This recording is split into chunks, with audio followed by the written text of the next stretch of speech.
Já está gravando. Bom dia a todos. Good morning, everybody. Today we're going to have Célio's presentation about history matching, data assimilation, uncertainty reduction.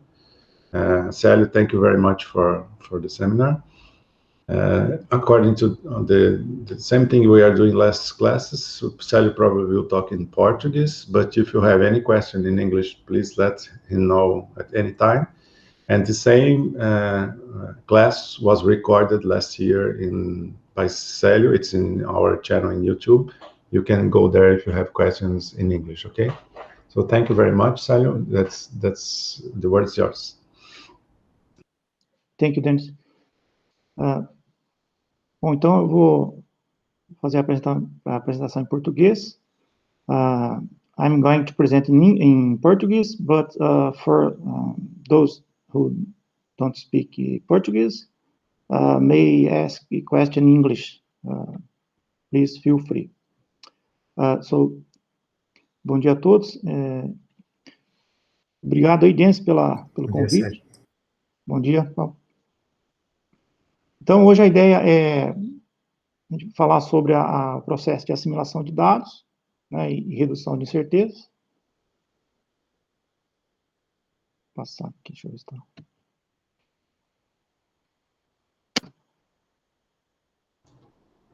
Célio, está aparecendo uma barrinha aí também. Você está compartilhando sua tela, então se quiser tirar, ela está no meio. Esqueci. Não passou o slide, né? Agora passou para o slide 2? Agora foi, está slide 2. Tá, acho que ele teve um delayzinho aqui. Bom, então, esse aqui é o roteiro que eu vou procurar seguir na aula, né? Essa estrutura. Primeiro, fazer aqui uma introdução, abordando aqui os principais conceitos, né? Uma coisa importante que a gente vai diferenciar aqui, né? Que a gente realça bastante no grupo, né? A diferença entre ajuste histórico e assimilação de dados.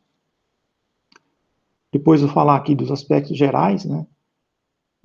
As principais etapas, as abordagens, a questão que a gente chama de ajuste determinístico e probabilístico. Vou falar um pouco da metodologia geral que é usada, foi proposta e é usada no grupo, no ensino. Vou abordar aqui dois aspectos que são fundamentais do processo, né, que é a parametrização e os métodos utilizados para atualizar os atributos, né, que a gente, depois, mais para frente, vai ficar mais clara a diferença, né, que a gente chama aqui de métodos de otimização ou métodos de amostragem. Tem algumas diferenças aqui entre esses dois processos, né, mas ao longo da aula aí eu vou procurar deixar claro esses conceitos. E, no final, mostrar algumas aplicações, né, práticas. Tá? Então, pessoal, ao longo da aula aí, se tiverem dúvidas, né, podem ir perguntando aí, por favor.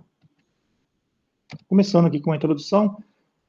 Esse aqui, então, é o fluxograma geral, né, da metodologia do Closed Loop, do Unicim. Vocês já devem ter visto aí nas aulas iniciais. Aqui é só para destacar, então, que a gente hoje está focado nessa parte aqui vermelha, né?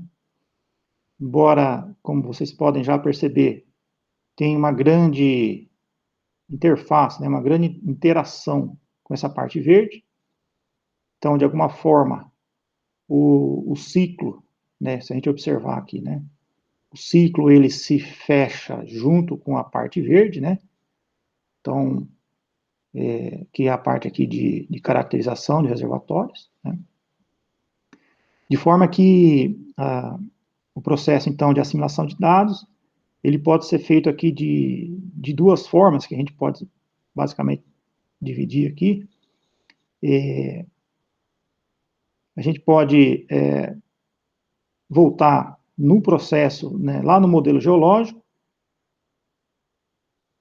alterando, por exemplo, as propriedades de variograma, enfim, propriedades que controlam, né, a geração dos modelos de alta fidelidade. Isso aqui a gente chamaria, então, de Big Loop. Ou eu posso fazer aqui as alterações diretamente no modelo de simulação. que a gente poderia chamar aqui de inner loop, né? Que seria o big loop, e aqui seria um loop interno que a gente chama, que é o mais convencional, né? Então, esse inner loop aqui é o mais aplicado, né? E para vocês saberem, né, que existe, né, também o big loop. Então, esse big loop ele tem essa integração mais direta, né, com a parte de caracterização na escala geológica, né? Por isso que a gente chama de big loop, né? Como eu falei, né, como a parte de assimilação de dados ela tem uma interface importante com a parte de caracterização, né, aqui a gente pode perceber, então, que a escala de simulação a gente chama de Fit for Purpose Simulation Models. Aqui é uma parte bem importante, que esse conceito, né, ele vem do balanceamento entre a qualidade da resposta que a gente está procurando e o tempo computacional, né? Então, é uma busca de um equilíbrio entre essas duas coisas, tá? Por isso que a gente tem um conceito hoje bem consolidado no grupo, né, que é essa questão do Fit for Purpose Models. Bom, então, eu não vou detalhar, né, esse fluxograma, porque vocês já devem ter visto aí nas aulas iniciais. Aqui é só para dar um contexto de onde a gente vai focar na aula de hoje, né, que é a parte aqui vermelha. Aqui é na forma, então, dos 12 passos. Então, a aula vai estar focada basicamente nessas 3 etapas. Então, é a etapa 3, 4 e 5. Principalmente a etapa 5, né, que é a parte de redução de incerteza. Tá? Então, aqui uma contextualização, né? Qual que é a dificuldade, né, no processo de caracterização de reservatórios? Em geral, a gente tem os dados de poço, né, representado aqui na figura por esses pontos preto, são informações espaciais, né, bastante localizadas. Elas são informações de alta frequência vertical ou horizontal, de alta frequência espacial, de alta frequência temporal, né, em relação ao dado observado, por exemplo, e também em relação à amostra, mas ela é localizada numa região muito pequena, né, a região do poço. Por outro lado, a gente tem a sísmica, mas uma dificuldade da sísmica é que ela tem uma resolução baixa, né, principalmente a resolução vertical baixa. Então, ela dá uma ideia da característica geral do reservatório, né. Então, uma das tarefas aí do processo de caracterização de reservatórios é extrapolar as propriedades medidas diretamente no poço para o reservatório como um todo. Então, é nesse processo de extrapolação que surgem aí principalmente as incertezas, né? Então, quanto menor a quantidade de informações, maior tende a ser as incertezas. Então, esse processo de caracterização sobre incertezas, ele então leva à necessidade de calibrar os modelos usando dado dinâmico. Tá? Bom, então aqui, partindo para uma definição básica, né, e o objetivo do processo de ajuste histórico. Então, o que é o ajuste histórico? Então, ele é, aqui de uma forma geral, né, o ajuste histórico de uma forma geral, ele é a incorporação de dados dinâmicos no processo de caracterização de reservatórios. Então, a gente pode dizer que é um processo de caracterização dinâmica de reservatório, porque a gente está incluindo os dados dinâmicos. Então, basicamente, consiste em reduzir a diferença entre o dado simulado, né, e observado, através de modificações nas propriedades do reservatório. Bom, o objetivo do processo de ajuste histórico é aumentar a confiabilidade, né, das previsões de produção. Então, um modelo ajustado, ele não tem um fim em si mesmo, né? Vamos dizer assim. Então, eu preciso aprender com o passado para tentar melhorar o futuro, né? Então, o objetivo final do processo, né, é eu aumentar a confiabilidade das previsões, tá? Por isso que no slide seguinte aqui vem a diferenciação, né, do que a gente chama de simplesmente ajuste histórico e assimilação de dados, né, que é um conceito mais amplo, tá? Então, aqui então a gente apresenta essa diferenciação. Eu tenho aqui então uma comparação entre um processo de ajuste tradicional, eu chamei aqui de tradicional, e o processo de assimilação de dados para a redução de incerteza. Então, aqui é bem importante esse slide para a gente conduzir aí o resto do tema. Então, no processo de ajuste histórico, eu estou pensando mais numa definição matemática, né? Eu estou pensando em minimizar uma função objetivo, tá? Então, o que seria a função objetivo? A diferença entre o dado observado, que são esses pontos em vermelho, e o resultado da simulação, que é essa curva aqui, teórica, né, em preto. Então, essa diferença aqui vai me dar a função objetivo, né? E essa curva preta aqui seria uma solução aqui, um chute inicial. Essa curva azul seria um modelo ajustado. Então, se eu pensar do ponto de vista... bom, então aqui seria o quê? Seria o ajuste histórico. Estou querendo minimizar a função objetivo, ou seja, reduzir a diferença entre o dado simulado e observado. Então, obter aqui um modelo ajustado. Do outro lado, na assimilação de dados, para redução de certezas, eu não quero ajustar um modelo, né? Eu quero reduzir a variância. Então, eu tenho uma distribuição inicial, que é essa curva azul, imaginando aqui um atributo qualquer de um reservatório, né, uma propriedade, por exemplo, uma distribuição de porosidade, onde eu tenho aqui uma distribuição inicial. Então, no processo de assimilação de dados, eu quero reduzir essa variabilidade, tá? Que é sair dessa curva azul e chegar nessa curva em verde. No processo de ajuste tradicional, eu quero achar um modelo ajustado, essa curva azul, né? Então, fazendo aqui um paralelo entre o da esquerda e o da direita. Aqui, eu quero achar todas as possíveis soluções, que são essas, representadas aqui por essas barras verdes, né? Então, aqui está representando, que eu estou varrendo aqui, né, o espaço de soluções, tá? Que eu chamei aqui de a posteriori. Então, como eu havia dito, né, do ponto de vista matemático, o problema aqui de ajuste histórico está resolvido, né, porque eu achei uma solução, né. Do lado da assimilação de dados, né, eu quero, ao invés de achar um modelo ajustado, eu quero melhorar os modelos, quer dizer, eu quero obter um conjunto de modelos para melhorar, né, a previsão de produção. Está representado aqui por essas conjunto de curvas, onde o azul era a incerteza inicial e o verde a incerteza após a assimilação de dados, né? Então, essa é a diferença, né, do que a gente chama de ajuste histórico e o que a gente chama de assimilação de dados, né, para reduzir a incerteza. Então, aqui, né, o foco do nosso grupo, né, do Unicim, é exatamente nessa abordagem aqui da direita, né?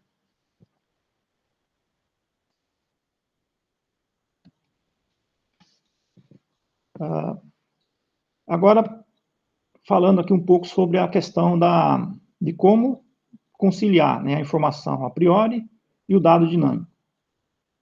Então, o que é a informação a priori, né? São informações coletadas, né, durante a caracterização do reservatório, a gente chama aqui de fase de modelagem estática.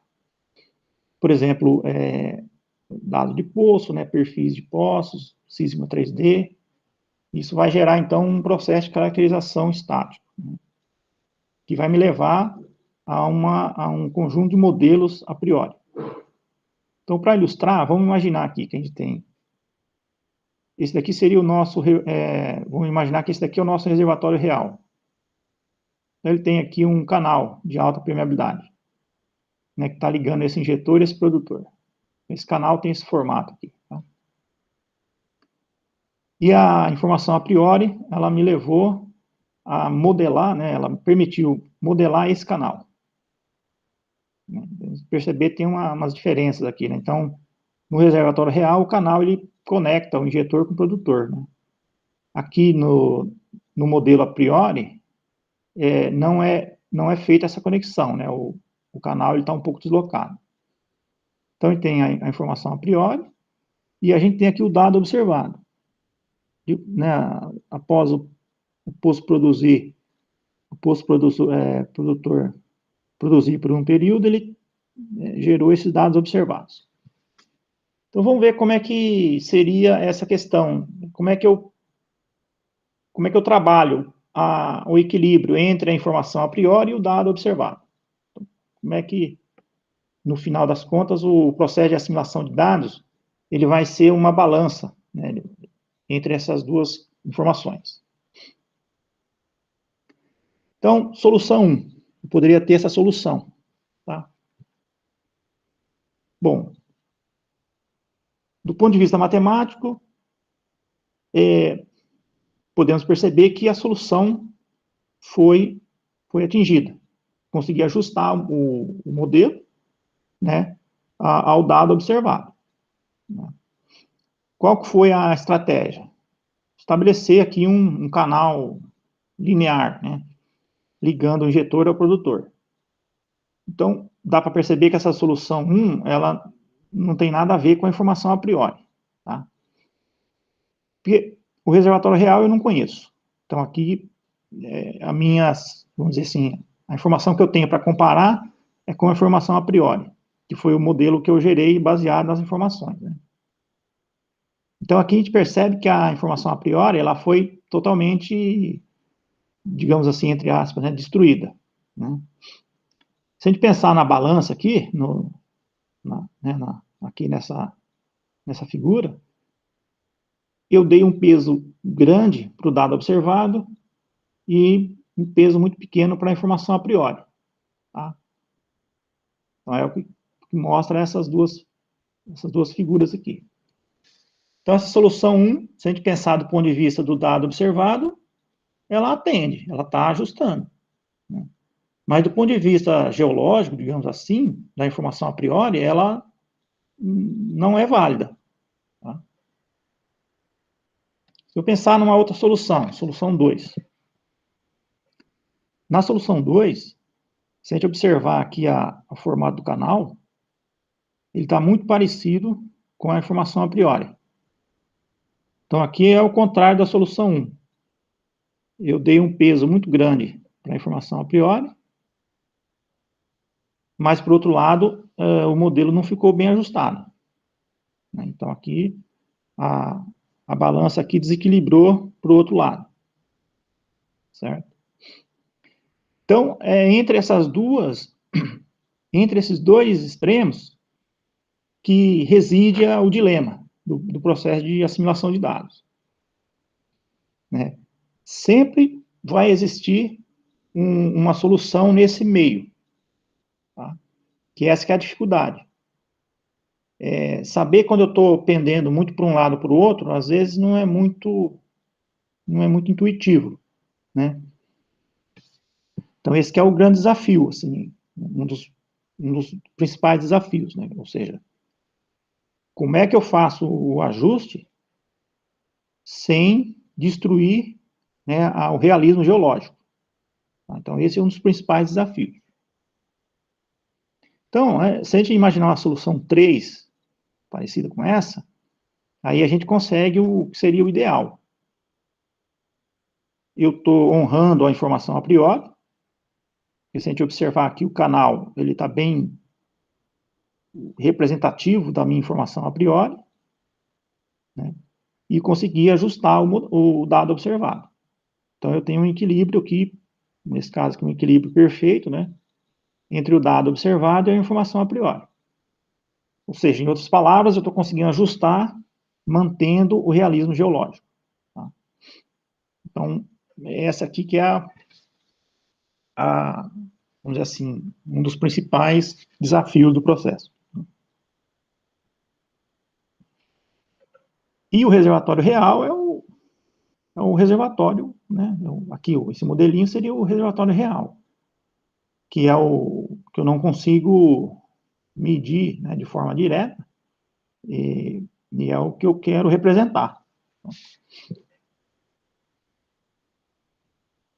Então, aqui para resumir, né? Então, o grande desafio é como equilibrar as informações a priori e o dado dinâmico, ou seja, o realismo geológico e o dado observado. Uma característica, então, do processo de assimilação de dados. No processo, aqui, se a gente pensar num processo direto, né, eu tenho um reservatório com as propriedades aqui, características, né? E o que é fazer uma modelagem direta? Um problema direto? É fazer uma simulação, submeter esse modelo aqui ao simulador, né, e gerar uma resposta. Curvas de vazões, por exemplo, pressão, mapas de pressão, saturação, etc. O que é um problema inverso? O problema inverso eu vou justamente partir né, do dado medido. Então, eu tenho dados medidos durante a produção dos poços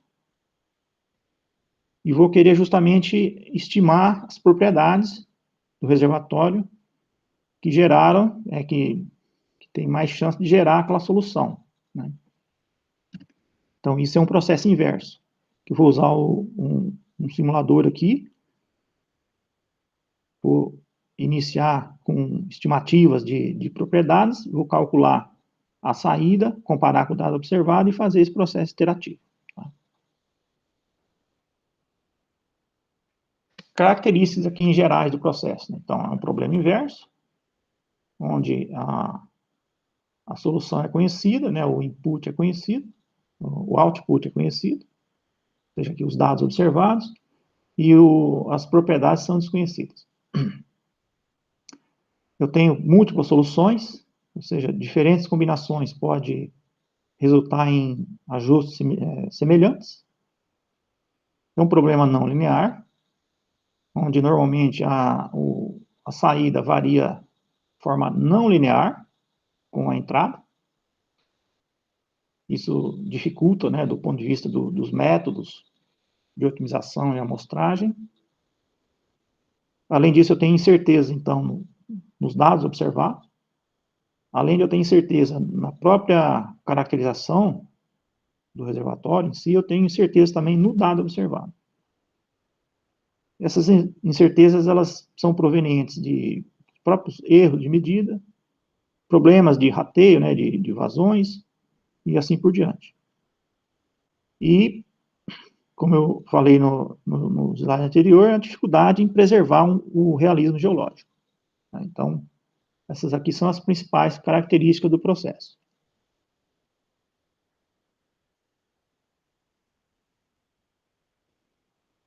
Em geral, a gente faz o processo de forma assistida, né, na prática, né?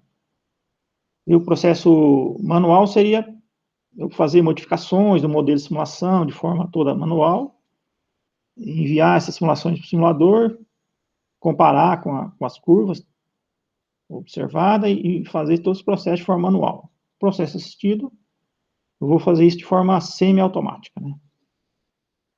Então, um workflow básico seria eu partir de um modelo base, fazer modificações, né, enviar para o simulador. Então, esse modelo base aqui seria um modelo bem desajustado aqui, né? Avaliar uma função objetivo, que é basicamente uma definição matemática, que vai me dar a diferença entre o dado observado e o simulado. Vou verificar se esse modelo está ajustado ou não, né? Caso negativo, eu volto para cá, faço modificações, e então aí eu entro nesse ciclo, né, aqui nesse ciclo, até atingir um critério de parada. Então, uma vez que eu atingir aqui um conjunto aqui de modelos ajustados, aí eu posso, então, finalizar essa parte do ajuste, né?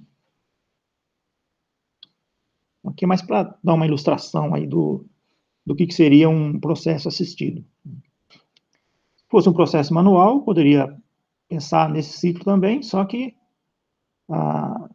todo esse ciclo seria feito, né, pelo próprio usuário, digamos assim, né? Se eu pensar num método assistido, num processo assistido, todo esse ciclo aqui é feito de forma automática. Tá?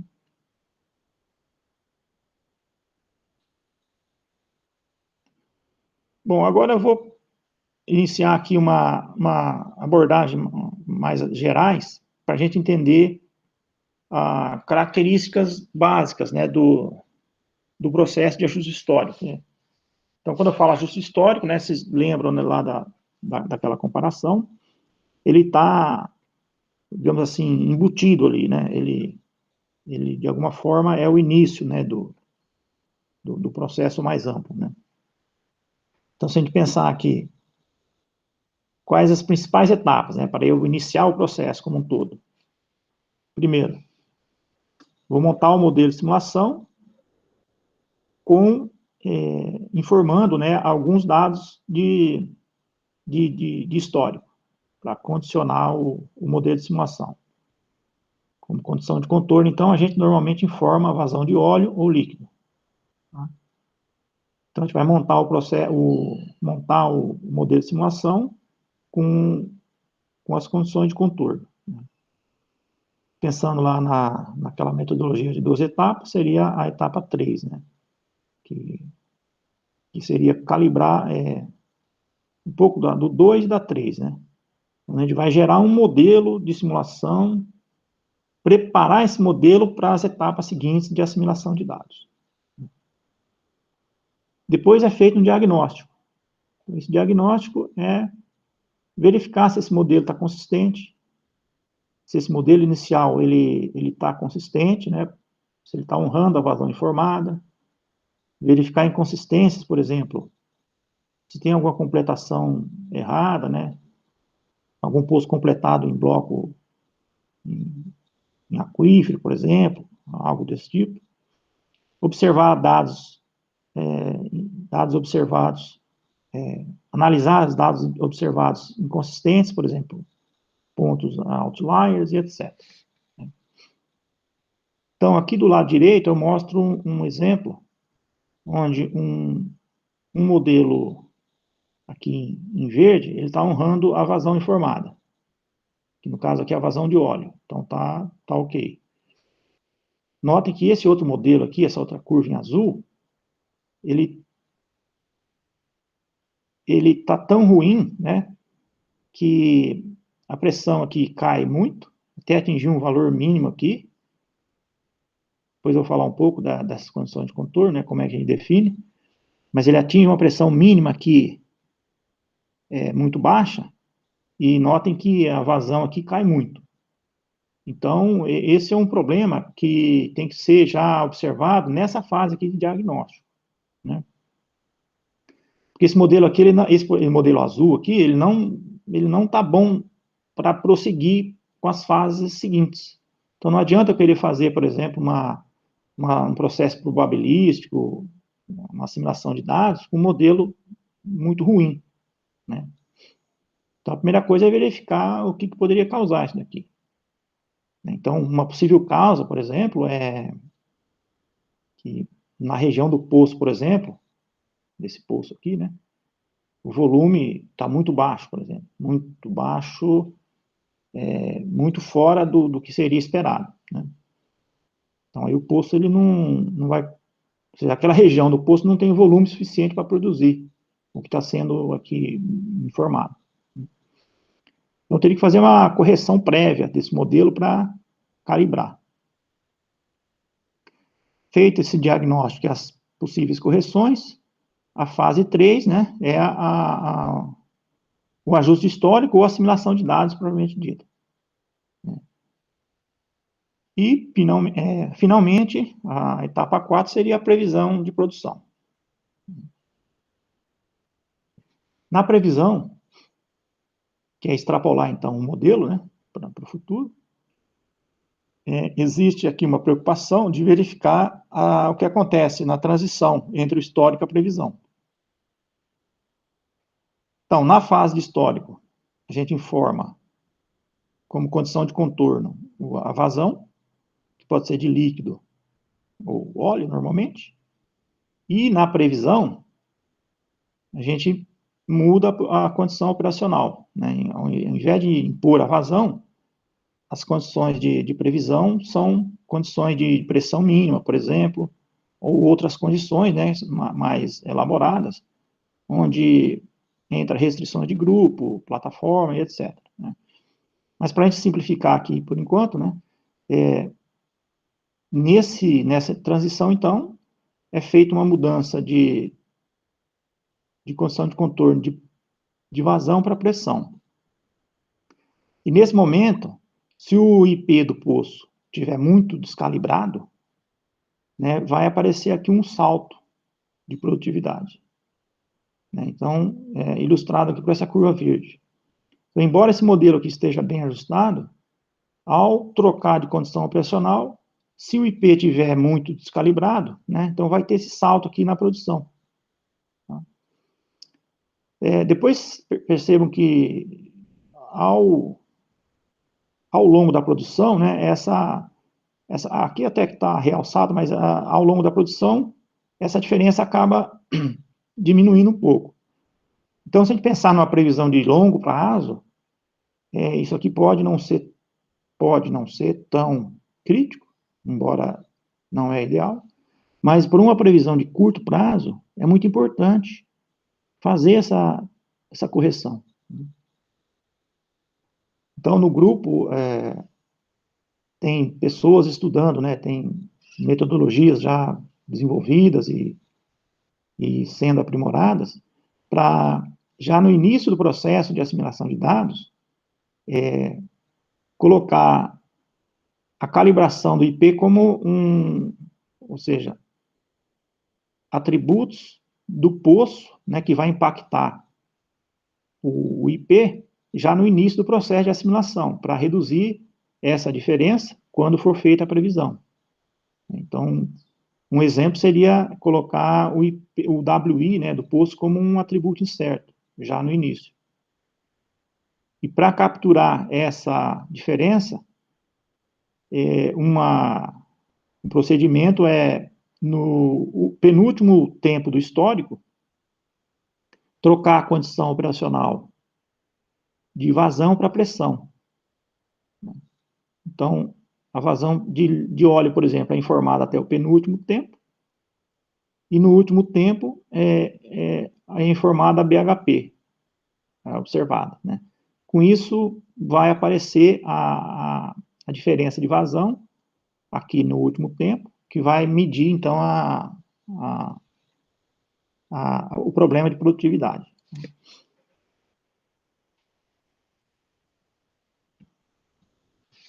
Bom, aqui falando então um pouco do controle de poços. Como que é feito esse controle de poços na fase de ajuste. Então, como eu adiantei, né, na fase de ajuste, os poços eles são controlados por vazão observada, normalmente de líquido ou óleo. Aí, do ponto de vista do simulador, tem basicamente duas palavras-chave para fazer isso, ou usa-se o alter ou o target, no caso aqui do Emacs. Né? O alter, ele vai pegar a primeira condição estabelecida aqui no operate e vai usar esse valor. Né? O target, você define explicitamente qual a condição. Então, a gente recomenda, né, no grupo, a gente sempre usa o target, porque ele evita, por exemplo, problemas, né, que aí como eu informo explicitamente, não tem um risco de trocar algum valor Então, assim, a recomendação é usar sempre o target. Uma coisa importante é que, no período histórico, a gente não usa restrições operacionais, né, de produção e pressão. Então, a vazão é informada e para o simulador ter não ficar muito livre, a gente informa uma pressão, uma BHP mínima, porém, um valor bem baixo, de forma a não restringir a vazão informada. Tá? Então, aqui tem um exemplo, como eu mencionei, né? A gente informa, então, um BHP mínimo aqui de forma a não restringir a vazão informada. E aqui está um exemplo do target. A gente informa o nome do poço. E aqui, como eu falei, né, você define aqui explicitamente qual dado que você vai impor. Aqui, no caso, é a vazão de óleo. E aqui o valor. E aqui é só um exemplo do Eclipse. Né? Na previsão, aí como eu falei lá no exemplo do IP, né, na previsão, aí a partir da extrapolação, você define restrições operacionais mais completas, né, de poço, grupo, condições de monitoramento. Então, aí vai entrar vazão, corte de água máximo, qual ação que você vai tomar quando, por exemplo, um corte de água máximo for atingido, uma razão gasóleo e assim por diante. Né? As condições operacionais dos poços também vão mudar. Para impor aqui um limite físico aí do poço, você vai colocar uma vazão máxima e uma BHP mínima. Aqui, supondo que a gente não esteja fazendo uma previsão integrada com o sistema de superfície. Né? Se tiver possibilidade de integrar com o sistema de superfície, essas definições mudam um pouquinho. Então, ao invés de eu trabalhar com a BHP mínima, então eu vou trabalhar com uma curva de perda de carga e definir a pressão na cabeça do poço. Né?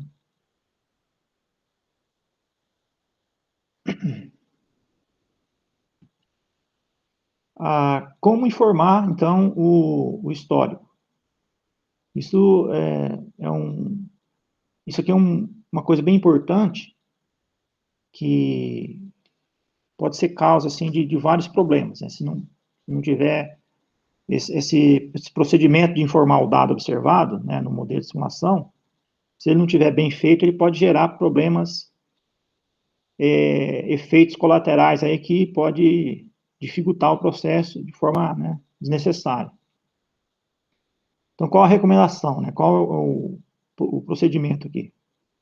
Você tem aqui o histórico, tem a vazão de óleo, que está em vermelho aqui, e tem a data. Então, no arquivo simulação, como é que vai ficar?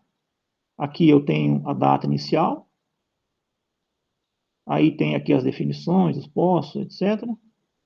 Aí eu vou então informar o valor e depois a data. Então, por exemplo, em 30/6/79, eu vou informar o valor de 111,53.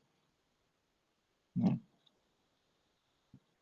Então, esse é achurado aqui. Significa que o simulador vai ler esse valor aqui e vai produzir esse valor no final do time step, né? No final do tempo aqui, da data de 30/6/79.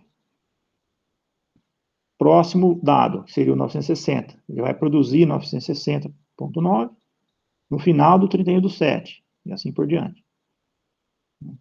Depois eu vou mostrar um exemplo onde, se a gente inverter isso daqui, pode dar problema. Então, o valor informado ele tem que aparecer antes da data, ou do tempo, né? E o controle do poço não pode restringir a vazão informada, né? Por isso que eu tenho que informar aqui por exemplo, no caso do BHP, né, um valor mínimo aqui só para não deixar livre. Tá?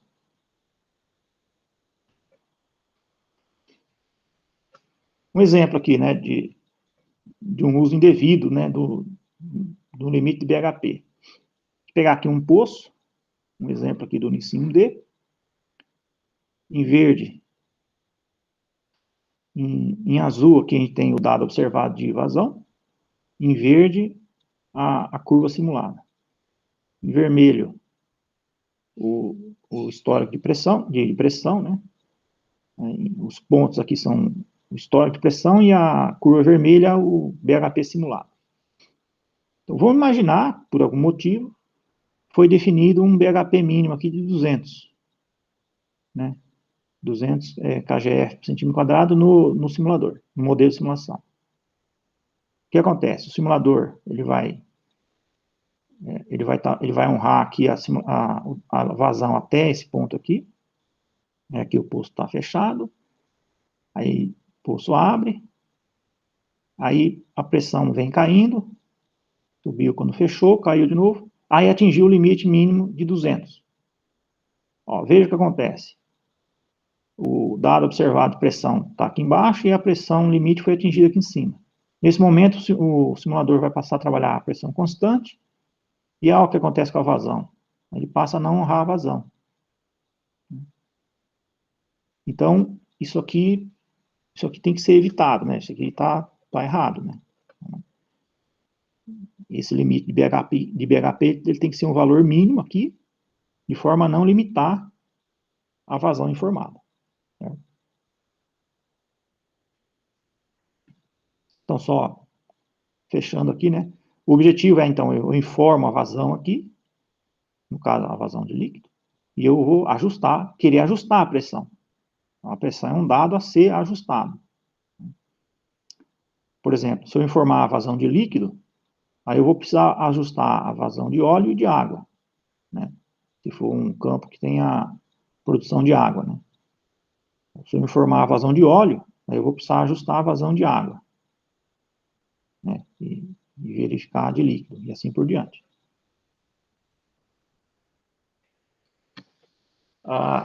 Agora, aquele exemplo que eu mencionei.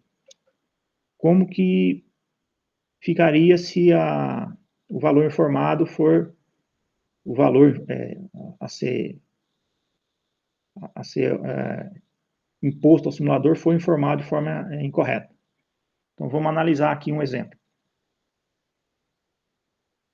Eu tenho duas curvas aqui, a de cima e a de baixo, que, olhando assim, de forma nessa escala, não dá para identificar a diferença, né? Se a gente olhar assim visualmente, a gente conclui que são curvas idênticas.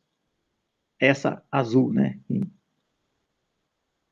Na verdade, a gente tem aqui o histórico, são os pontos, e a gente tem uma curva azul aqui por baixo, na figura de cima e na de baixo. Então, ok, se a gente olhar essas figuras aqui, a gente vai falar que o modelo está exatamente igual.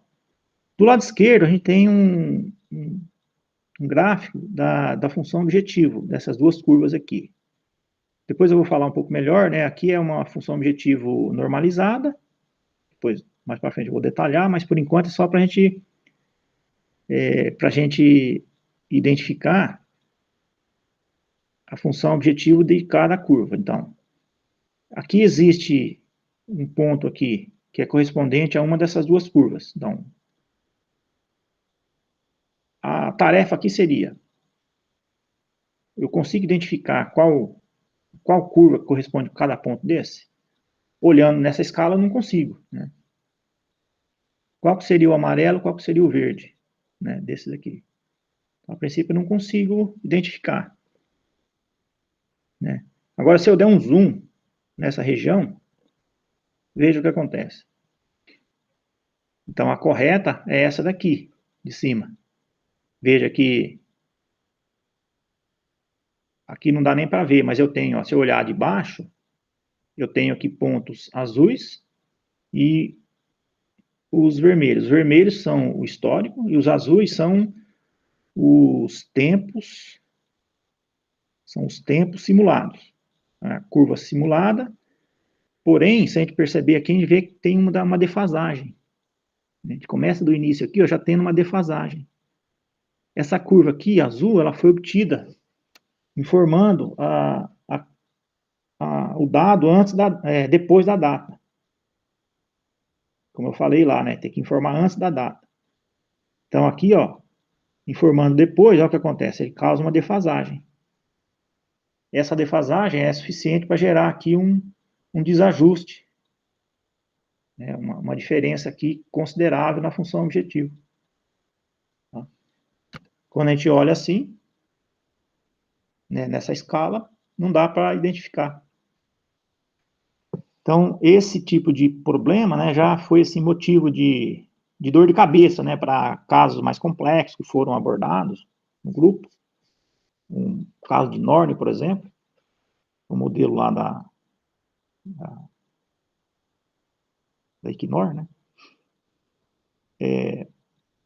que quando se olhava o gráfico na escala normal, assim, aparentemente estava tudo perfeito, mas quando eu ia olhar o gráfico de AQNS, ou seja, da função objetiva, o AQNS estava desajustado. Então, aí, né, a pessoa que estava trabalhando com o caso, né, me chamou lá, a gente foi observando, aí a gente foi olhando, falou, vamos fazer o seguinte, né, dá um zoom aqui, exatamente como eu fiz aqui. Só que aqui é uma curva teórica simples, só para ilustrar, né? Lá o campo é bem complexo, os dados são muito complexos, então a gente começou a fazer exatamente isso daqui. Dá um zoom aqui. Agora plota a curva do simulador. Plota. Coloca o marcador. Aí a gente começou a perceber exatamente isso daqui. Daí a gente foi olhar o modelo e realmente tinha um erro no modelo. Ele estava sendo informado dessa forma, ou seja, estava defasado. Né? Foi corrigido isso e o problema foi solucionado. Questão de outliers, né? Outra coisa importante. Né? Principalmente quando são campos reais, campos principalmente mais antigos, né? E dados, por exemplo, geralmente vazão de água ou gás, são dados mais difíceis de medir, pode acontecer isso. Ó, tem uma curva aqui, onde os pontos estão concentrados aqui embaixo, né, os dados observados, e tem dois pontos aqui que estão muito fora. Então, esses pontos aqui, eles levantam suspeita, né, de que são dados espúrios. Né? Aqui também, na curva de vazão de gás. Tem a curva vindo aqui embaixo, e de repente tem dois pontos aqui em cima, muito discrepância aqui da curva aqui embaixo. Então, isso deve ser analisado com cautela, né? E quando é muito gritante assim, é um sinal forte, né, de que deve ser descartado esses pontos. Porém, esse descarte ele deve ser feito com cautela, né, para não descartar pontos válidos. Indo nessa questão mais geral, né, questão quais dados típicos observados, né, são analisados. Então, no caso de poço, a gente tem vazão de óleo, água, gás, né, pressão de poço. Se tiver, né, disponível, né, dados de sísmica, né, pode-se trabalhar também com dados localizados espacialmente aqui, né, por exemplo, mapa de saturação e pressão, mapa de impedância acústica. Então, aí são dados de sísmica 4D, né, e provavelmente vocês vão ter uma palestra e uma aula sobre esse assunto. É possível também ter dados de perfilagem, então, onde a gente vai ter saturações medidas nos poços. Então, aqui um exemplo da dissertação do Constantino, a dissertação do Nissin aqui, de 2008, onde ele usou, no ajuste, né, ele usou as saturações medidas no poço, para calibrar. Tá? Então, são três categorias de dados, né? Dados de poço, de vazão e pressão, dados de sísmica 4D, que são dados distribuídos espacialmente, porém uma amostragem pequena no tempo, né? Em geral, você tem poucos levantamentos sísmicos, e dados de saturações em perfis. 3 categorias bem diferentes, né? Em termos de uso, né, assim, em ordem de uso, né, de frequência de uso, seria dados de poço, sísmica e perfilagem. Esses dados de saturações aqui são menos usual, né, a aplicação desses dados no processo. Dados a serem ajustados. Bom, aqui é mais um exemplo aqui, né? Em geral, a gente quer ajustar dados de produção, como óleo, água, gás, né? Eventualmente componentes aqui, cortes de água, de gás, razão gás-óleo, dados de pressão e dados de sísmico 4D, por exemplo. Propriedades típicas a serem alteradas. Em geral, essas aqui são as mais comuns, né? E onde tem normalmente, bom, porosidade, que vai impactar no volume poroso, compressibilidade, distribuição inicial de fluidos, permeabilidade absoluta, relação entre permeabilidade vertical e horizontal, tabelas de PVT, permeabilidade relativa e assim por diante. Característica de aquífero, né, contato de fluido, transmissibilidade de falhas.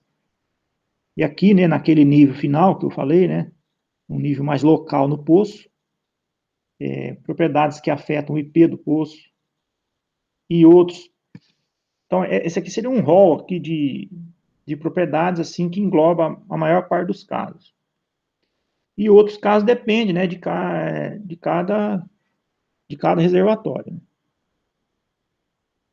Como, por exemplo, reservatórios fraturados, onde você tem, além desses aqui que eu mencionei, você tem outros parâmetros que podem ser importantes, como reservatório, como, por exemplo, a localização da localização, né, e características geométricas das fraturas, né, como, por exemplo, abertura, espessura e direção das fraturas. Dependendo de como essas fraturas estiverem no reservatório, se elas estiverem conectadas, por exemplo, elas podem ter grande influência na geometria do fluxo. E uma forma de fazer essa modelagem, né, das fraturas é através de um processo estocástico, né? E normalmente chama de DFN. Né? E dependendo também da abordagem, pode ter incerteza no fator de transferência entre matriz e fratura, que é um parâmetro que vai ser considerado na escala do modelo de simulação. Então, esse exemplo aqui mostra a comparação entre duas realizações de fratura, mostrando aqui a solução. Né? Um exemplo aqui bem desajustado, com uma configuração de fratura assim, e um exemplo aqui mais ajustado, né, alterando a configuração das fraturas.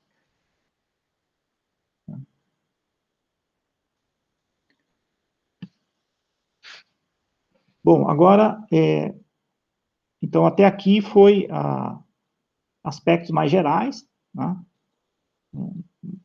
características gerais do processo. Agora aqui, aprofundando um pouco mais naquela questão das abordagens, né, que eu mencionei no início, aqui a gente vai falar um pouquinho, então, de como que é tratado, né, o problema de ajuste histórico. Vou comparar aqui, então, a abordagem determinística, né, inicialmente, onde, na abordagem determinística, o processo de ajuste ele é formulado como um problema de minimização. Então, o que seria um problema de minimização? Então, eu tenho aqui do lado direito uma curva que indica, no eixo X aqui, no eixo, eu tenho um parâmetro do reservatório, a variação de um parâmetro do reservatório, por exemplo, se eu aumentar aqui a permeabilidade, esse parâmetro é representado aqui por M, e aqui no eixo Y é a função objetivo. Vamos imaginar que essa função objetivo ela tem esse formato, tem um mínimo exatamente aqui. Tá? Essa aqui é a definição matemática da função objetivo. Então, se eu formular o problema de ajuste histórico como problema de minimização, o meu objetivo, então, é encontrar um M', está representado aqui por essa barra, encontrar um M' que minimize a função objetivo. Né? Exatamente essa solução aqui. Tá?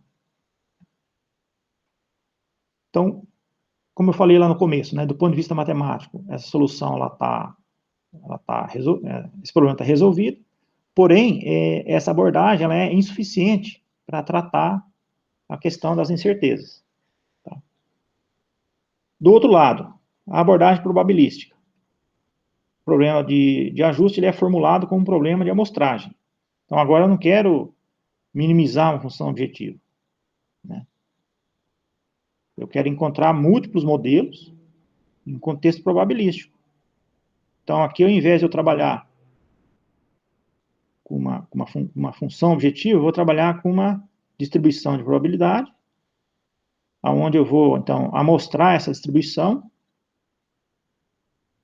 né, e obter um conjunto final de modelos que permita eu quantificar as incertezas do reservatório. Né?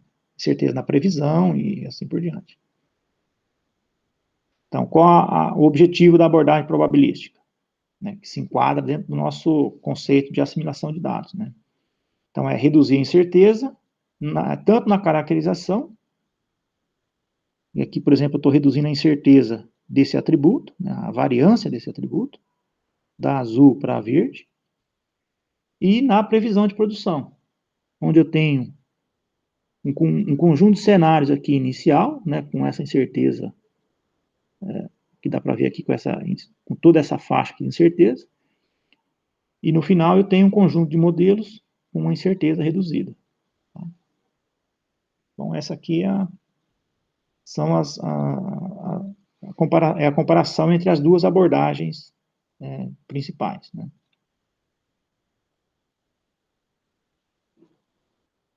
E aí, cada abordagem dessa vai ter métodos adequados para fazer isso.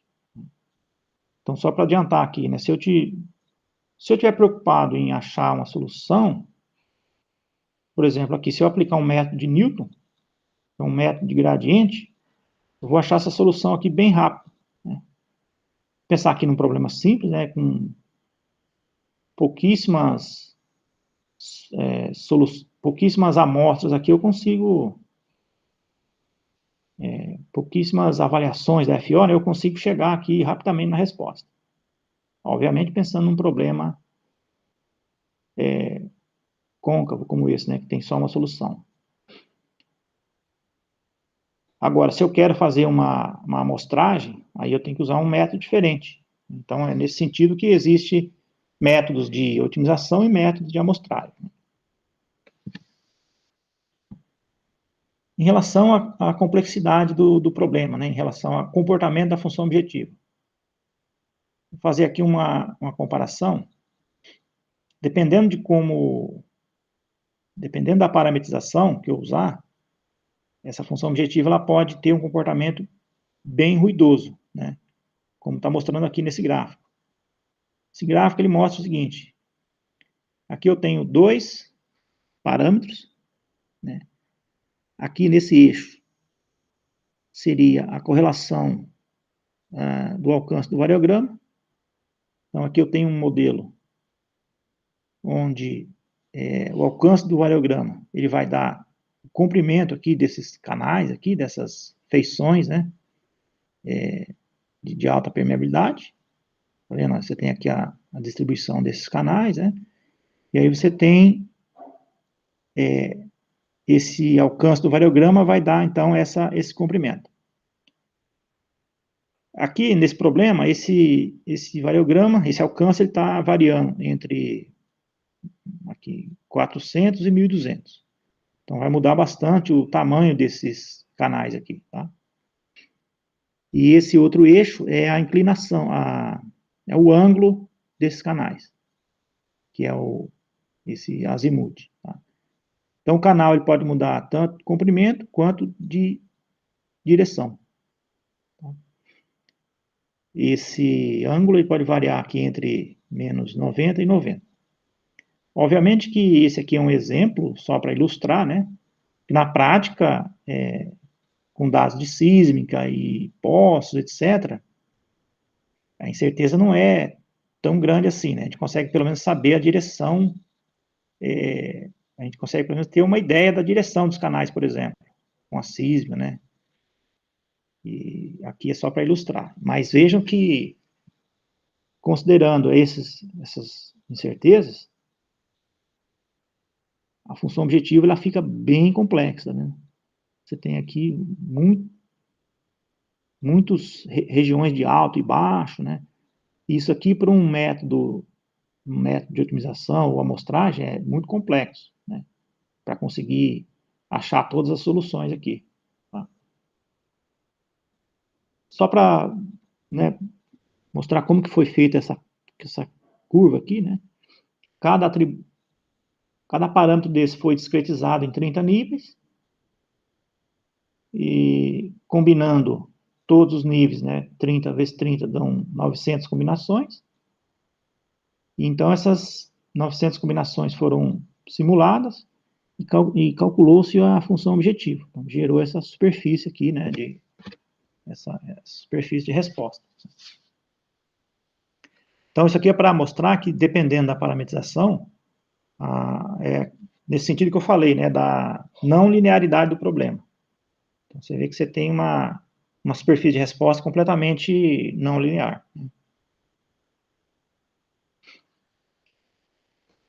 Agora eu vou falar um pouquinho, ilustrar um pouco mais a questão das múltiplas soluções. Tá? Aqui eu vou usar um exemplo didático, né, bem simples, mas ele é bem ilustrativo, né, como é que pode ocorrer um problema de múltiplas soluções. Então, esse problema é um reservatório com 3 camadas, né, um modelo seção vertical aqui com 3 camadas. Aqui a camada 1, ela tem uma permeabilidade fixa, 1000 milidars, e a camada 2 e 3, ela tem uma incerteza na permeabilidade que varia entre 200 e 2.500 milidars. Tá? Dentre esse espaço de busca aqui, foi selecionado uma combinação, né, uma amostra, para gerar um dado sintético. Então, aqui o nosso modelo de referência, ele vai ter esses valores aqui. 1000, que é fixo para todo mundo, 600 e 2000. Vamos usar esse modelo para gerar um histórico sintético. Tá? Bom, primeiro, essa figura aqui mostra uma busca exaustiva, variando KX2 e KX3, né? Então, dentro desse espaço de busca, né, que foi feita uma discretização, aqui foram 50 níveis, então, 50 níveis de cada variável, né, 50 vezes 50 vai dar 2.500 soluções, que está sendo representada aqui por esses pontos em cinza, né, e forma aqui uma região densa aqui, tá? Então, em cinza estão todas as soluções possíveis. E em verde, vocês veem 3 regiões aqui em verde. Essa região C aqui, ela tem 2 partes aqui, mas a gente vê basicamente 3 regiões de modelos ajustados.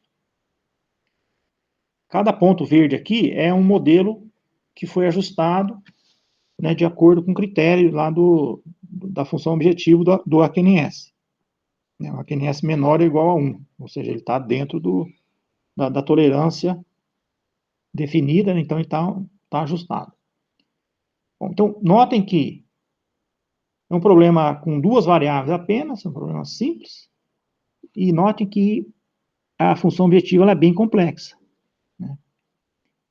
Se a gente olhar aqui de um outro ângulo, aqui é ao invés de ser a função objetiva diretamente, aqui é só uma escala, como se fosse uma escala invertida aqui, né? Aqui é um exponencial da função objetiva de menos FO, né? Então, aqui, ao invés de ser a função objetiva, é como se fosse uma probabilidade, né? Então, esses picos aqui refletem exatamente essas regiões aqui em verde, né? Como está como se fosse invertido, né? Regiões de alta probabilidade significa regiões de baixa FO, né? Como está aqui invertido.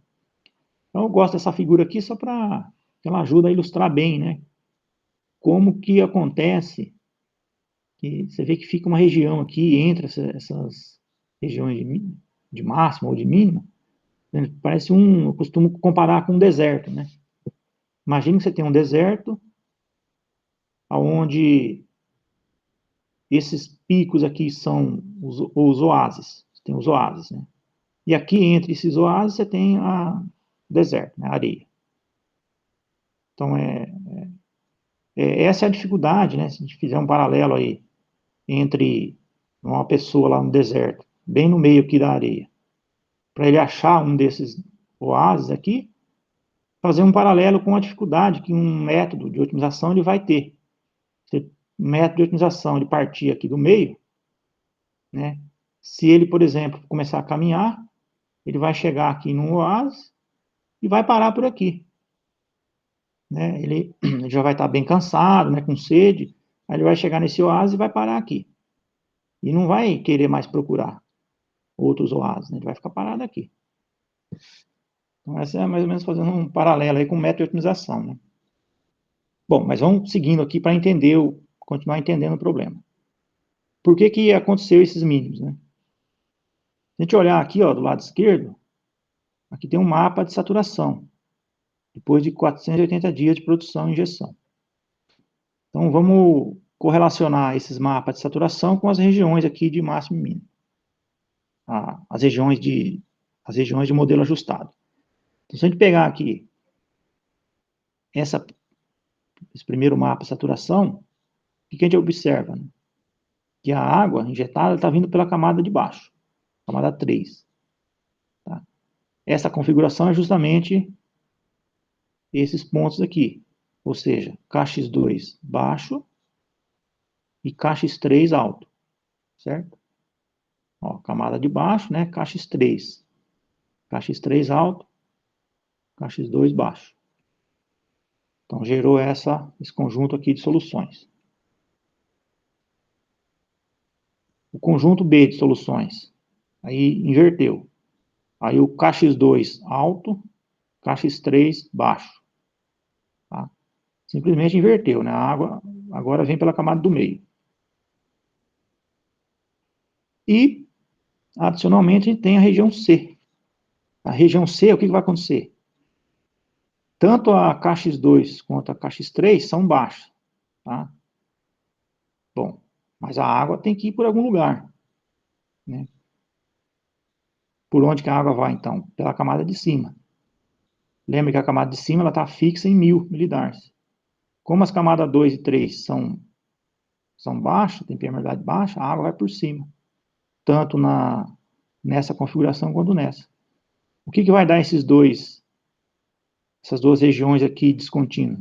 É exatamente a combinação entre KX2 e KX3, uma um pouco mais alta que a outra. Tá? E aí a água vai chegar um pouquinho mais pela camada de cima, né? Camada 1, um pouquinho mais, um pouquinho menos, que vai dar essas regiões aqui. Tá? Então, note que, de novo, né, com duas variáveis apenas, eu tenho um problema aqui relativamente complexo para resolver. É claro, né, como eu estou em duas dimensões, né, basta eu fazer aqui como eu fiz, faço uma busca exaustiva, mas se eu pensar, por exemplo, num modelo que demora muito para simular, eu já vou começar a ter problema, né, porque eu não vou poder fazer 2000 simulações, por exemplo. Né. Agora, vamos pensar em termos da previsão. Esse gráfico mostra aqui, nessa parte, o período histórico. Se a gente olhar o período histórico, todos os modelos ajustados aqui, todos os modelos em verde aqui estão bem ajustados. Ó, tá? Note que eles estão todos aqui ajustados. Quando eu olho a previsão, aí começa a aparecer os problemas. Se a gente olhar a região A, que é esse conjunto aqui em verde, tá ok. Tá bem ajustado e a previsão está correta. Comparando aqui com o referência, que são os pontinhos em preto, tá? Que é a solução real, a solução verdadeira, né? Então, o conjunto A, que é o correto, que é justamente, ó, contém aqui o pontinho vermelho. O pontinho vermelho é a solução de referência. O conjunto B aqui de curvas, que é o conjunto correspondente a essa região, já começou a ficar com a previsão ruim. Né? Já está com a previsão aqui bem abaixo do referência. Se pegar a região C, aí a previsão está muito ruim. Note que aqui tem uma diferença muito grande. Então, esse que é o grande desafio, né? Como que eu consigo ajustar? Como saber se os modelos ajustados estão bons para fazer a previsão? Então, esse é um dos grandes desafios, né, do processo como um todo. Por exemplo, se eu tivesse usado um método de otimização, por azar, tivesse caído nesse oásis aqui que eu chamei, né, nessa regiãozinha aqui, se ele tivesse caído aqui, ficasse preso aqui, ele teria, do ponto de vista do ajuste, estaria satisfeito, mas na hora de fazer a previsão, né, teria aqui um grande erro.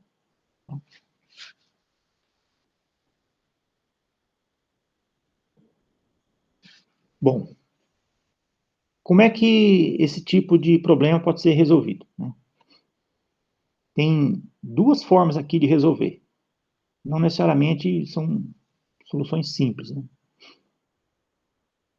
Do ponto de vista matemático, né? A primeira forma de resolver é do ponto de vista matemático, que é usar métodos eficientes, né? De amostragem ou de otimização, capazes de encontrar essas múltiplas soluções. Essa é a primeira abordagem, do ponto de vista matemático. Tá? Então, eu tenho que usar métodos que sejam capazes de encontrar essas soluções. Né? Todas as soluções possíveis, que são todas essas aqui em verde. Tá? A outra forma de resolver seria usar mais dados, né, para diminuir o grau de liberdade. Nesse exemplo, né, se a gente incluir dados de sísmica, no caso aqui, se a gente incluir dados de saturação, aí o problema ele fica determinado. Então, pegando exatamente o mesmo problema, né? Calculando a função objetivo, além da função objetivo dos poços, inserindo a função objetivo da sísmica, que é a saturação aqui, daí eu não vou ter mais dúvida. Né? Aí a solução correta vai ser a A. Né? Porque a hora que eu calcular a diferença entre a sísmica simulada e a sísmica observada, esses modelos aqui, eles vão ser descartados, né? Porque eles vão estar desajustados do ponto de vista da sísmica. Então, aí eu chego nesse conjunto de soluções aqui. Tá?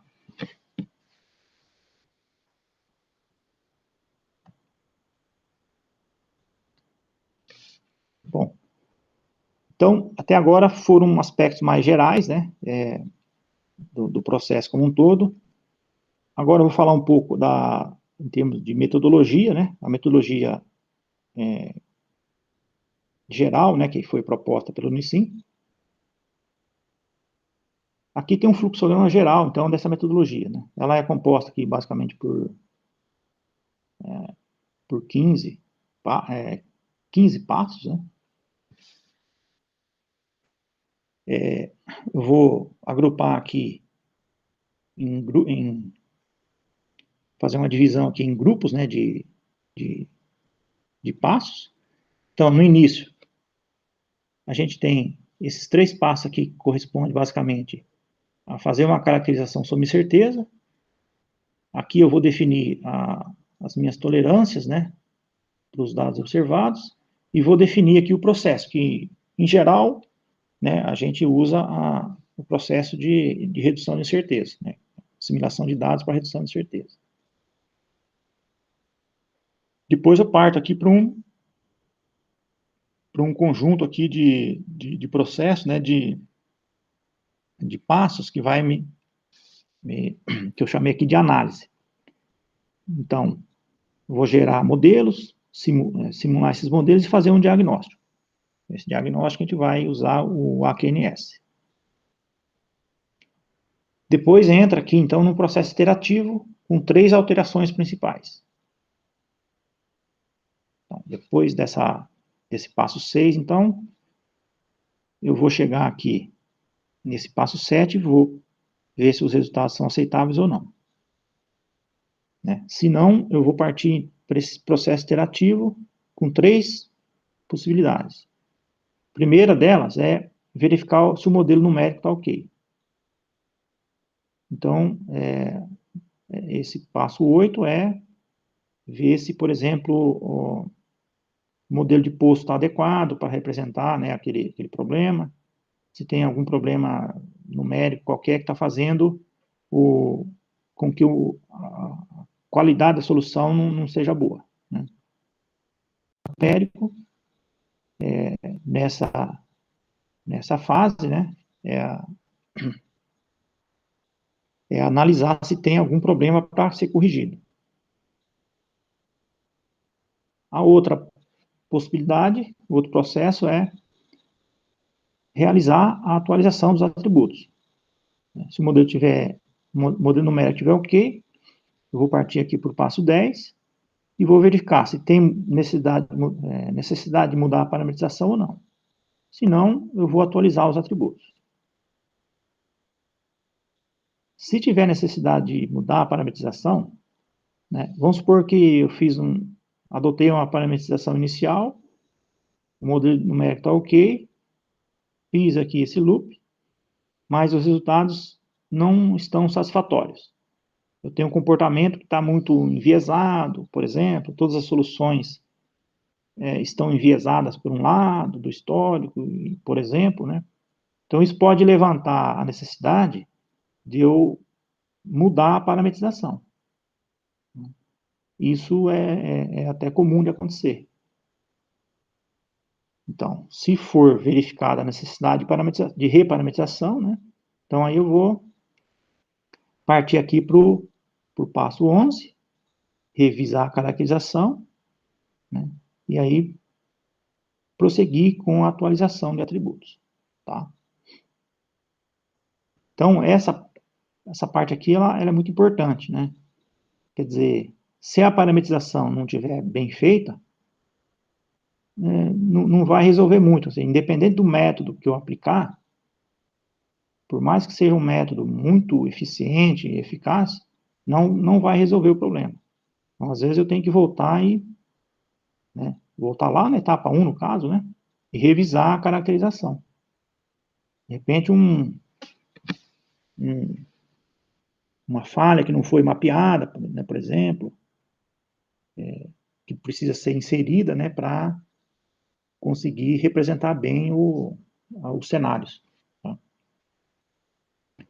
Por fim, quando o processo gerar modelos, né, aceitáveis, ainda tem a chance aqui de aumentar o número de modelos, né, da distribuição final, fazer uma amostragem final, para aumentar o número de modelos filtrados, e aí fazer as demais etapas. Né? Aplicação em previsão de produção, e análise de decisão, e etc. Bom, então, como eu mencionei, né, o diagnóstico, a gente usa, para fazer o diagnóstico, a gente usa o AQNS, que eu já até mencionei um pouco o AQNS, né, agora eu vou detalhar um pouco mais aqui como é que ele é calculado. Então, em português, né, a sigla é afastamento quadrático normalizado com sinal. Ele, então, mede a qualidade do ajuste qualidade normalizada de acordo com a tolerância. Essa tolerância, então, reflete a confiabilidade do dado observado. Então, para ilustrar como é que funciona, vamos imaginar que eu tenho aqui um determinado poço, um dado observado ao longo do tempo, e aqui eu vou mostrar aqui um gráfico de AQNS, onde o zero, né, seria uma diferença aqui, seria uma curva que passa exatamente pelos dados observados. Então, para calcular o AQNS, qual que é primeiro passo? É definir, então, a tolerância. Nessa tolerância, ela vai ser um multiplicador e um aditivo. O aditivo é para quando eu tenho vazão zero, por exemplo. Então, aí eu aplico essa tolerância, e essa curva verde aqui, ela é o histórico mais a tolerância. Tá? Se eu espelhar essa curva, eu tenho, então, um envelope. Tá? Esse envelope aqui, ele representa, então, modelos que estão dentro da tolerância estabelecida. Tá?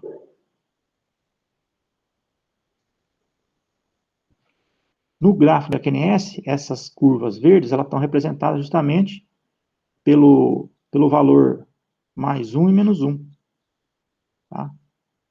Que é exatamente o nível de tolerância definido aqui pelos valores de TOL e C. Então, qualquer modelo que tiver dentro aqui desse envelope vai estar entre mais 1 e menos 1. Como calcula, então? Aqui tem as equações. Primeiro, a gente calcula um afastamento quadrático aceitável, que a gente chama de AQA, que é justamente a diferença entre a curva verde e os pontos vermelhos aqui. Essa diferença vai dar justamente essa equação aqui, a diferença quadrática. Essa equação aqui, né, a tolerância vezes o histórico, mais constante ao quadrado. Essa equação, ela, exatamente se eu pegar o IST, fizer o IST menos isso daqui, né, IST menos isso, some aqui o IST, fica esse termo aqui, certo? E esse termo aqui elevado ao quadrado, que vai dar, então, o termo, o AQA. Bom, agora, eu vou imaginar uma curva que representa um modelo simulado, S1. Como que eu calculo o afastamento quadrático com o sinal dessa curva? Então, vai ser o simulado menos histórico, somatória disso, né, até n, onde n é o número de pontos, vai me dar o AQS, o afastamento quadrático com o sinal. Onde esse sinal é definido por esse quociente, que é o afastamento simples dividido pelo módulo dele.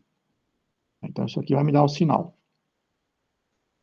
Finalmente, o AQNS é a soma, a divisão entre o AQS pelo AQA. Okay? Então, esse valor aqui, ele é um valor normalizado, certo? Se a curva simulada estiver exatamente em cima da curva verde, né, esse valor aqui vai dar 1. Se estiver para cima, vai dar 1, se estiver para baixo, vai dar menos 1. Então, qualquer curva aqui dentro, né, vai estar entre esses dois limites aqui. E, quando estiver fora, né, obviamente vai estar fora aqui desses limites. O sinal é importante para dizer para que lado está a curva, predominantemente. Né? E como é uma média aqui do afastamento, então, por exemplo, se a curva é S1, ela está toda para baixo, né, então ela tem um AQNS negativo. Se ela tivesse aqui para cima, ela teria um AQNS positivo. Tá? Um parâmetro bem importante é a constante C. Essa constante C ela é usada principalmente para dados que tenham a vazão zero ou próximo de zero. Em geral, isso acontece para vazão de água. Né? Para poços que estão produzindo pouca água, por exemplo, é importante usar essa constante C, né? Primeiro, se a vazão de água for totalmente zero, aí é obrigatório o uso da constante C, né? Senão vai dar divisão por zero, né? Se a gente aplicar, por exemplo, aplicar uma tolerância aqui, o histórico for zero, o AQA vai ser zero, certo? Então vai dar divisão por zero. Então o primeiro problema é matemático mesmo, né? O segundo problema é que se eu tiver uma vazão muito baixa e não aplicar uma constante C, o modelo de simulação, qualquer variação que tiver, vai dar uma diferença muito grande, né, da função objetivo. Então, aí para minimizar esse peso muito, esse afastamento muito alto para um modelo que está produzindo pouca água, por exemplo, eu coloco esse peso adicional, né, da constante. Daí eu preciso amortecer, né, o efeito. Tá? Então, para ilustrar aqui, esse exemplo aqui da esquerda foi usado constante C igual a zero. Eu tenho uma nuvem aqui de curvas. Foi selecionado um modelo utilizando a constante zero, foi apenas um modelo selecionado, tá? Como está mostrado aqui embaixo. Note que aqui o histórico, né, ele produz relativamente uma vazão baixa, né? Enquanto que do lado direito, se eu usar uma constante aqui de 25, veja que eu tenho já uma quantidade de modelos maior filtrada, né? Se a gente observar, esses modelos filtrados, eles, de alguma forma, eles estão com uma distribuição adequada aqui, né? Dentro aqui da faixa. Tá? Então, aqui dando um zoom, né, a gente pode perceber que a gente vai ter uma quantidade maior de modelos. Então, essa é a ideia da constante C. Calibrar aqui o peso, né, para não ter um desajuste muito grande quando eu tiver um modelo produzindo uma vazão aqui pequena. Tá? Agora, o importante aqui é tomar cuidado com essa constante, né, que você não deve usar um valor muito alto, né, que se você usar um valor muito alto, daí qualquer modelo vai parecer que está ajustado, né, e não usar um valor tão baixo para não dar um peso tão grande, tá? Para não dar um afastamento muito grande quando o modelo estiver próximo ali, mas com vazão muito baixa. Então, é necessário prestar bastante atenção na hora de definir essa constante C, né? Uma análise como essa aqui, ela ajuda, né? Você fazer algumas análises preliminares, variar um pouquinho essa constante, ver como é que os modelos vão se comportar, e aí, com base nisso, definir porque isso tem que ser caso a caso, né? Definir um critério específico para o caso, né? Um valor, no caso, né? Um valor específico para o caso. Então, aqui o AQNS, né? Ele representa o comportamento médio, né?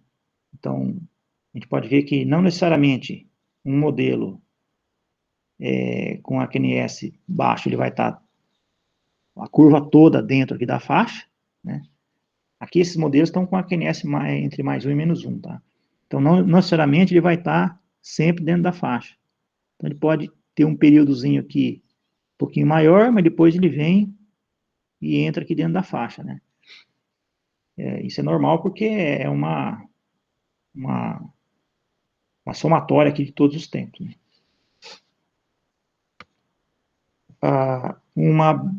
Um procedimento que dá para fazer para minimizar, né, esse tipo de comportamento é quebrar o histórico total em intervalos diferentes. Por exemplo, nesse caso, se eu quiser focar aqui num período próximo do breakthrough, chegada de água, eu posso definir uma função objetivo que capture exatamente esse período aqui, né, que eu estou indicando aqui por AQNS1. Então, aí, com isso eu vou conseguir distinguir modelos que estão acertando bem a chegada de água e os que estão acertando menos. Tá? Ou fazer isso também no período final, do meio para o final ou mais no final. Daí eu posso ver modelos que estão acertando melhor o final do histórico, o final, né, ajustando melhor o final. Talvez para fazer uma previsão, né, pode ser interessante eu medir a qualidade mais para o final. Então aí, dependendo do objetivo, dá para fazer também essa diferenciação no tempo. Né? Então, quanto mais períodos tiver aqui, né, mais eu aumento o número de FO e mais complicado fica também o caso, né, para analisar no final. Então, também é um equilíbrio aí entre o objetivo e a complexidade. No limite, eu teria um valor para cada tempo aqui, né, mas aí fica impraticável, né, para eu tratar todos esses dados. Bom, de uma forma geral, como é que a gente faz o diagnóstico? Aqui um gráfico ilustrativo. Por exemplo, se pegar aqui o P1, ó, todas as curvas estão para baixo. Aqui eu vou ter uma nuvem de curvas, uma nuvem de pontos, toda abaixo da faixa aqui de aceitação. Aqui eu tenho uma solução que está enviesada para baixo. P2 está enviesada para cima. Né? O P3 é uma situação também onde tem modelos para cima e para baixo, mas nenhum está dentro da faixa. Aí vai estar representado por esse comportamento, um pouco de modelo para cima, um pouco para baixo. Né? Isso aqui significa que a curva, né, os modelos estão muito diferentes do histórico, estão cruzando aqui a curva, então, de repente, tem que rever a parametrização, né? E os casos que estão bons são esses aqui, né, que tem modelos englobando aqui toda a faixa de aceitação. Agora, olhando um gráfico mais prático, né, qual que é o grande objetivo, a grande vantagem desse tipo de gráfico? É que você consegue condensar num único plot uma grande quantidade de informações. Né? Então, nesse gráfico aqui, eu tenho, para dar uma ideia, né, eu tenho, são 14 poços, e eu tenho aqui, eu estou comparando 6 soluções diferentes. Aqui foi um projeto que a gente fez para comparar várias ferramentas de ajuste histórico, e aí a gente queria, num único gráfico, comparar, né, todos os resultados. Então, a gente tem aqui, ó, o equivalente a 84, seria o equivalente a 84 gráficos. Se a gente fosse plotar, né, gráfico por gráfico, dariam 84 gráficos. Né, para fazer uma análise gráfico por gráfico, ficaria impraticável, né? Para apresentar isso num texto, numa apresentação, ficaria impraticável, né? Então, num gráfico só, a gente consegue condensar todas essas informações. Né? Então, esse aqui é o objetivo desse tipo de análise. Então, a gente consegue facilmente comparar, né? Por exemplo, se a gente, por exemplo, olhar aqui o vermelhinho aqui, ó. O vermelhinho é essa ferramenta aqui, a EHM. Né? Mostrando a qualidade do ajuste aqui. Esse cinza aqui é o antes de ajustar, né? E as outras cores é depois de ajustar com cada ferramenta. Então, a gente consegue fazer uma avaliação aqui bem rápida, né? Por exemplo, se a gente olhar esse poço PROD 9, ó, só uma ferramenta conseguiu ajustar bem, né? Conseguiu ajustar, de fato, esse poço, né? Mesma coisa, esse outro poço aqui. Então, dentro dessa linha do diagnóstico, qual que é a vantagem de usar o sinal, por exemplo? É realmente identificar um viés no comportamento. Né? Quando a gente olha, por exemplo, esse tipo de situação aqui, ó, o modelo todo para cima, ou todo para baixo, isso aí vai indicar, primeiro, né, que os cenários gerados não estão englobando o histórico. ou um cenário que tem um comportamento muito diferente, tá vendo como esse W3 aqui, ó, que tem alguma coisa aqui no modelo que faz com que a tendência geral do histórico não seja capturada, tá vendo? Então, isso pode indicar uma forte necessidade de realmente fazer a recaracterização. Que poderia ser feito, por exemplo, mudando a faixa dos atributos ou adicionando novos atributos, né, incertos.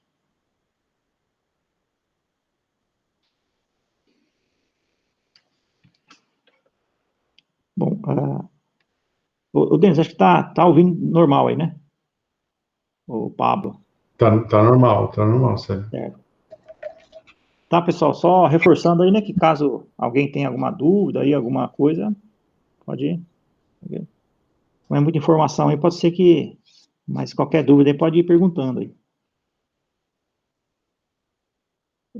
Eu vou seguir mais um pouco aqui, mais um tópico, aí daqui um pouco a gente faz uma pausa, né, para depois a gente voltar. Então, agora falando um pouquinho mais aqui sobre a questão da parametrização, né, que é uma das partes fundamentais, né, como eu falei lá no início, nos itens da apresentação, da aula, a gente tem duas partes que são fundamentais, que é a parametrização e o método, né? Então, agora eu vou partir para falar um pouco dessas duas partes, né? A parametrização e os métodos. Para dar uma ideia aqui inicial, né? Então, como eu falei, né, a parametrização é a parte fundamental do processo. Nenhum método ele vai funcionar, né, bem se a parametrização não estiver bem feita.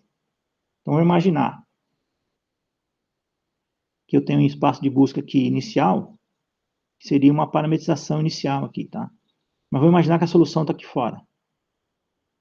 Então, qualquer método que eu usar, que eu vou ter que definir, delimitar o meu problema aqui dentro, o método pode achar todas as soluções aqui dentro. Só que a solução vai estar aqui fora. Então, nesse caso aí, nenhum método vai resolver. Então, o que eu teria que fazer? Né? Teria que recaracterizar e ampliar o meu espaço de busca. Aí pode ser uma abordagem como essa, né, onde eu vou redefinir o espaço de busca para englobar o espaço de busca inicial, ou eu posso fazer um espaço de busca menor, por exemplo, suponha que eu obtenha soluções nessa parte aqui, e as soluções indicam que essa região aqui está melhor do que essa daqui. Então, eu posso, por exemplo, passar a parte azul aqui, né, para ficar um espaço de busca menor e tentando englobar a solução. Né. Aí existem metodologias, né, que são metodologias que vão intercalando, por exemplo, etapas do processo, onde isso é possível fazer. Vai parte de um espaço de busca e aí vai tentando guiar soluções, vai redefinindo, né, até achar soluções boas. Tá? Para ilustrar com um exemplo aqui. Nesse exemplo 1, um caso, um 5-spot aqui, né, com duas regiões de 5-spot, com 8 atributos. Cada 5-spot aqui tem um injetor e um produtor, né, nos vértices. E aqui uma comparação. Eu chamei aqui de iteração 1, onde eu fiz 200 combinações. Nessas 200 combinações, eu limitei aqui de propósito, né, o mínimo da permeabilidade é de 600. Então, vai variando de 600 a 1.200. Então, a variável, o atributo incerto aqui é a permeabilidade de cada região. Tá? E a gente vai variar esses 8 atributos. Fazer uma amostragem, né? No caso aqui, usando o hipercubo latino. E vai gerar essas 200 combinações. Essas 200 combinações estão representadas aqui em cinza, na curva de vazão de água. Note que aqui é o produtor 3. O produtor 3 ele está aqui nesse canto aqui, superior direito. Bom, a gente pode notar que nenhum modelo dos 200 conseguiu minimamente aqui uma proximidade, né? Minimamente um ajuste aqui da chegada de água, né? Você vê que está muito, muito longe. Por que isso está acontecendo? Né? Que eu limitei aqui a permeabilidade,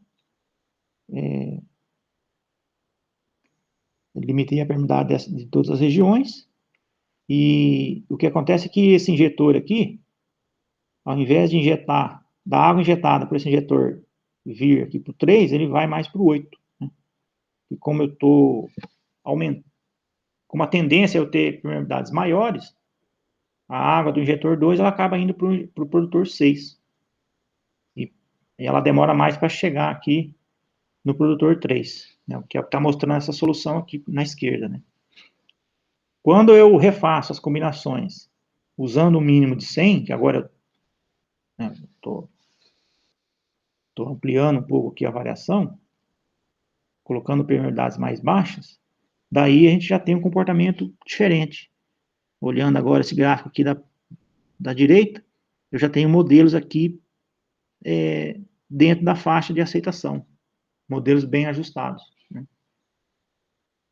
Então agora tem modelos que a água injetada ela acaba ficando mais distribuída, né? Vai para o produtor 6 e para o 3 também. Né? Então, um exemplo aqui didático, né, só para mostrar que simplesmente dependendo de como eu definir o mínimo, né, do meu atributo, eu posso ficar estagnado, né? Eu não,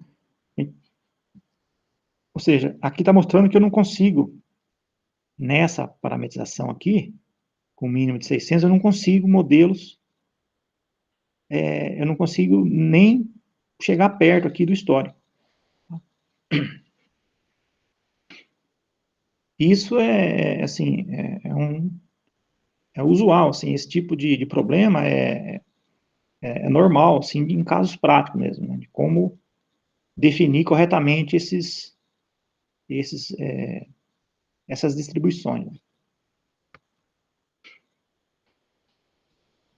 Agora, olhando um pouco a questão da discretização. Aqui eu analisei o limite mínimo, né, os limites, né, do atributo, e agora eu vou analisar a discretização. Pensando no método discreto, né, eu tenho que definir os níveis, quantidade de níveis. Então, a gente vai aproveitar aquele exemplo lá das 3 camadas para mostrar o efeito da discretização. Então, vamos observar que eu tenho, aqui é o meu espaço de busca com todas as soluções. Aqui embaixo eu tenho o resultado das 9 amostras. Eu estou discretizando em 3 níveis, né? Como são 2 atributos, eu tenho 9 soluções aqui, que são os pontos em branco. Os pontos brancos. Note que aqui em vermelho é a solução de referência. Eu tenho uma grande... Né, as soluções estão muito, né, dispersas aqui, estão muito distantes. Então, eu não consegui chegar nem perto aqui da região boa. Tá? Olhando em termos de comportamento das curvas, né, a gente tem aqui a distribuição das curvas. Vê que elas estão muito distantes do histórico. Tem curvas cruzando. Mas quando a gente calcula o AQNS, principalmente da vazão de água, tá vendo? Aquele caso que eu mostrei, né? Tem modelos para cima e para baixo. E que aquela questão dos modelos estarem cruzando. Eles vêm por aqui, cruza, mas nenhum modelo está passando dentro da faixa, né? Está dentro da faixa. Tá? Então, com 3 níveis, notem que são só 2 variáveis, é um problema bem simples. Com 3 níveis, eu estaria bem longe da solução. Daí eu aumentei para 5 níveis. Agora eu tenho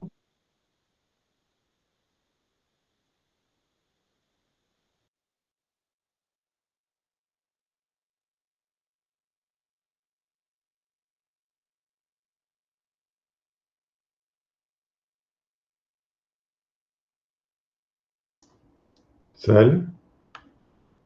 Eu não estou te ouvindo aqui, não sei se o pessoal está ouvindo. Eu não, Denis.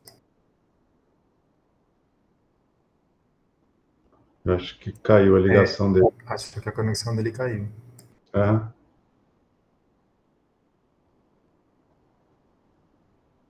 Eu vou parar a gravação aqui, a gente aproveita e faz um intervalo, então, aí eu falo com ele aqui. Ok, Denis. Valeu, obrigado.